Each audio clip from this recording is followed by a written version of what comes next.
The transition of a tomato plant from its vegetative state to its flowering stage is one of the most exciting moments for any gardener. It represents the promise of a bountiful harvest, the culmination of weeks of nurturing, watering, and waiting. However, most gardeners don't know this.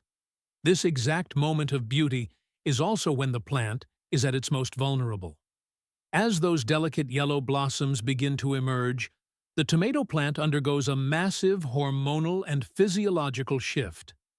It begins to divert a massive amount of its energy, sugars, and essential nutrients away from its foliage and directly into the development of flowers and future fruit. Because the plant is channeling its internal resources to ensure the survival of its next generation, its natural immune system temporarily takes a back seat. This sudden resource diversion leaves the older, lower leaves highly susceptible to environmental stressors, soil-borne pathogens, and opportunistic pests. If you have ever noticed the lower leaves of your tomato plants starting to spot, yellow, or wilt just as the first flowers open, you are not alone. This is a classic sign of a plant under stress. Pathogens like early blight, septoria leaf spot, and powdery mildew are constantly floating in the air or resting quietly in the soil, waiting for this precise moment of vulnerability to strike. Once these fungal spores land on a weakened leaf surface, they quickly germinate, penetrate the plant tissue, and begin to spread upward, robbing the plant of its photosynthetic capacity. Furthermore, nutritional deficiencies often rear their heads during this high-demand period. A lack of calcium can lead to weak cell walls, making the leaves even easier targets for disease, while a lack of trace minerals can stunt the plant's overall metabolic efficiency. Fortunately, there is an old-school, time-tested remedy that experienced organic gardeners have whispered about for generations. It is a simple, highly effective solution made from just two common household ingredients: milk and iodine. While it sounds like an unusual combination to feed a plant, the biochemistry behind why this mixture works is absolutely fascinating. Milk is not a replacement for a balanced organic fertilizer, but when it is properly diluted and applied, it acts as a powerful, multifunctional foliar shield and soil conditioner. Milk contains a wealth of beneficial proteins, including lactoferrin, which has natural antifungal and antibacterial properties.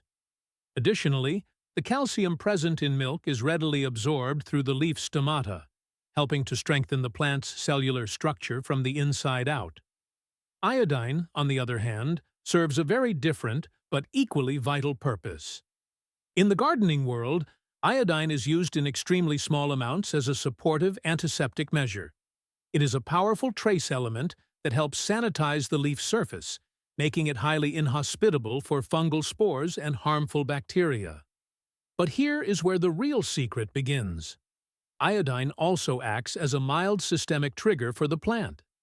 When absorbed in microscopic quantities, it stimulates the plant's systemic acquired resistance, essentially waking up its dormant immune system and prompting it to produce its own defensive compounds. By combining these two ingredients, we are not just feeding the plant, we are creating a protective barrier and boosting its natural defenses, right when it needs it most. To harness the full power of this traditional remedy without harming your delicate tomato plants, you must understand the art and science of the formulation. What happened next surprised me when I first experimented with this years ago. Using too much of these ingredients can actually do more harm than good. Raw, undiluted milk applied directly to leaves can sour, attract pests, and create a thick film that suffocates the plant's breathing pores. Similarly, excess iodine is highly herbicidal and can easily scorch tender green tissue. The key to success lies entirely in the precision of your measurements and the correct dilution ratio. To begin preparing this natural tonic, you will need a clean, sterile container. Pour exactly 100 milliliters of milk into the container. While raw milk from a local farm is highly prized by experienced gardeners for its active enzymes and rich fat content, standard pasteurized whole milk or even skim milk from the grocery store will work beautifully. The proteins and trace minerals we need remain intact even after pasteurization. Once your milk is measured, it is time to introduce the iodine. Using a standard dropper, add only 1 to 2 drops of liquid iodine to the milk. This tiny amount is all that is required to provide the antiseptic and metabolic benefits without risking chemical burn. Stir the mixture thoroughly with a clean utensil until the iodine is fully dissolved and integrated into the milk. At this stage, you will notice the milk takes on a very faint, creamy off-white hue. However, you must never apply this concentrated mixture directly to your plants. This is the step many people skip, and it often results in damaged foliage and disappointment. Before this solution can touch a single leaf, it must be diluted at a precise ratio of 1.10 with high-quality water. To achieve this perfect dilution, add exactly 1 liter of clean, chlorine-free water into a high-quality spray bottle. If you are using municipal tap water, it is highly recommended to let it sit out in an open container for 24 hours beforehand to allow the chlorine to dissipate. Chlorine is designed to kill bacteria, and we do not want it neutralizing the beneficial enzymes and proteins present in our milk mixture. Once your water is ready, pour the milk and iodine concentrate into the spray bottle. This dilution creates a mild, incredibly safe concentration that is perfectly balanced for the delicate surface of the tomato leaves. It allows the solution to disperse evenly, forming a micro-thin, protective coating that the plant can absorb gently and without stress. With your diluted solution ready, the application process requires a thoughtful, deliberate approach to ensure maximum effectiveness. Before you begin spraying, give the bottle a gentle shake to ensure the milk, iodine, and water are perfectly homogenized. Adjust the nozzle of your spray bottle to a fine mist setting. This is a crucial detail that many novice gardeners overlook. A heavy spray creates large droplets that quickly pool together and run off the leaves, wasting the solution and leaving the plant unprotected. A fine mist, however, floats gently through the air, coating the leaves lightly and evenly, allowing for optimal surface contact. When you begin spraying, do not just focus on the tops of the leaves. The tops of the leaves are certainly important, but the real battleground is underneath. The undersides of tomato leaves are where the vast majority of the plant's stomata, the microscopic pores used for respiration and nutrient absorption, are located. Furthermore, the dark, humid underside of a leaf is the preferred hiding spot for destructive pests like spider mites, aphids, and whiteflies, as well as the primary landing zone for opportunistic fungal spores. By thoroughly misting both the upper and lower surfaces of the foliage, you ensure that the protective milk protein barrier and the sanitizing iodine make contact with every potential vulnerability. As you move your spray nozzle up the plant, you will inevitably reach the delicate flower clusters. Here, extreme care must be taken. While the foliage benefits from a thorough misting, the open blossoms are highly sensitive. If you soak the flowers with heavy moisture, you risk damaging the pollen, which can lead to poor pollination and blossom drop. Instead, apply only an incredibly light, passing mist around the flower clusters. This provides a gentle protective shield to the surrounding stems without leaving the interior of the blossoms soaking wet.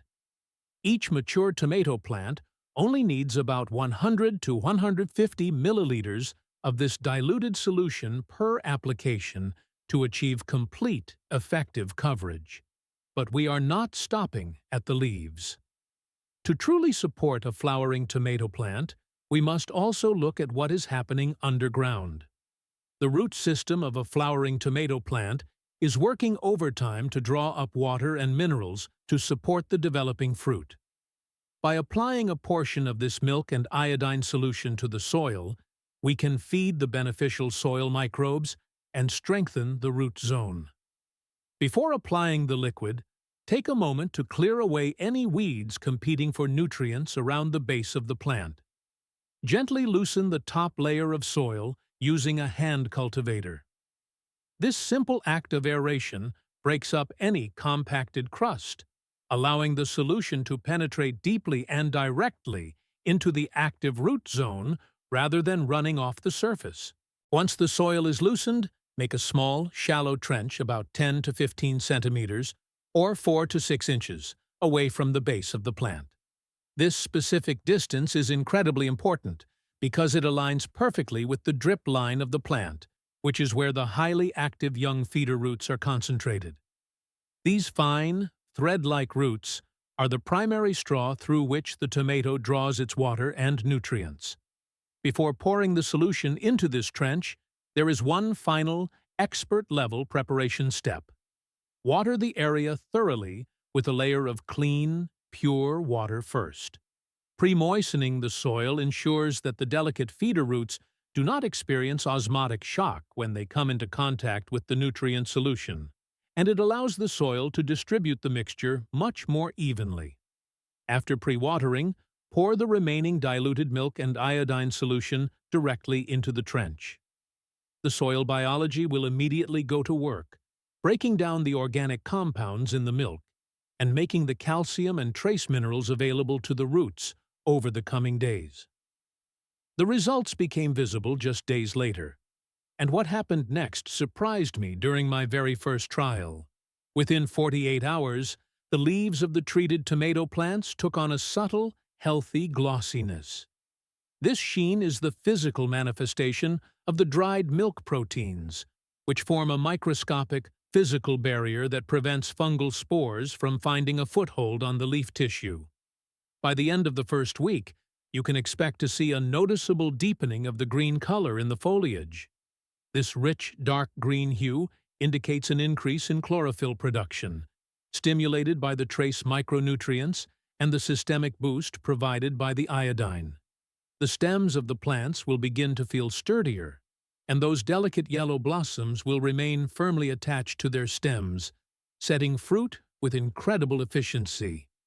This simple, dual-action treatment should be repeated every 10 to 14 days during the peak flowering and early fruiting phase, always applied either in the cool, early morning hours as the dew dries or in the late evening to prevent the sun from scorching the wet leaves.